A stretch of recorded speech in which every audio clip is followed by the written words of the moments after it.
নমস্কার বন্ধুরা, আমার চ্যানেলে আপনাদের স্বাগত।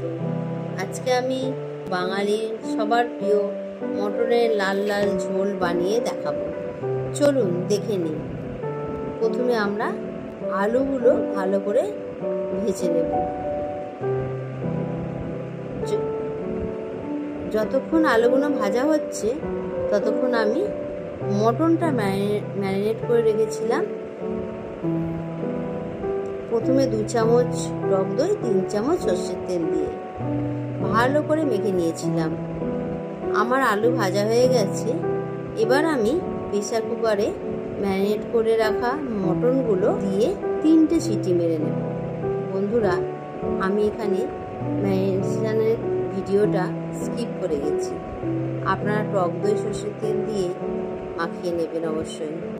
কড়াইয়ে তেল দিয়ে গোটা গরম মশলা ও শুকনো লঙ্কা দিয়ে হালকা ভাজা ভাজা হয়ে এলে তারপর কেটে রাখা পেঁয়াজগুলো দিয়ে সামান্য নুন, একটু চিনি,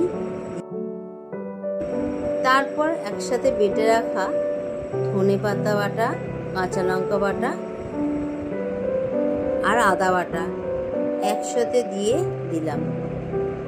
এবার আমি 2 চামচ ফেটিয়ে রাখা টক দই দিলাম। ভালো করে কষিয়ে কষিয়ে চাপা দিয়ে দেব।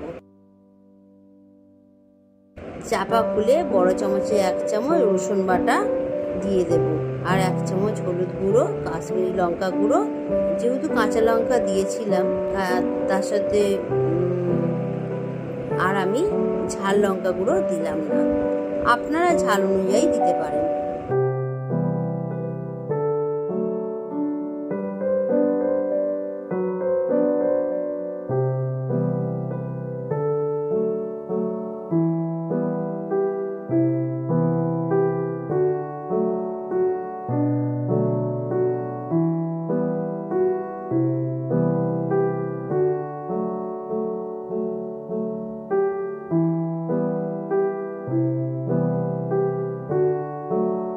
ভালো করে কষিয়ে নিয়ে তেল ছেড়ে গেল, তেল ছেড়ে আসবে তখন সেদ্ধ করে রাখা মটরগুলো দিয়ে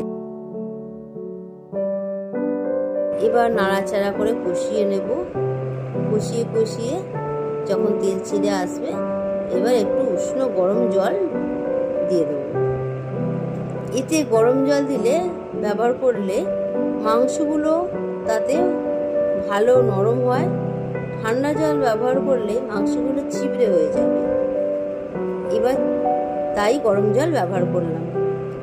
এবার চাপা খুলে একটু ফুটে উঠলেই আলুগুলো দিয়ে দেব, আবার চাপা দিয়ে দেব। আলুটা সেদ্ধ হয়ে যাবে। সেদ্ধ হয়ে গেলে আবার লাল লাল মাংসের ঝোল আমার তৈরি হয়ে গেল।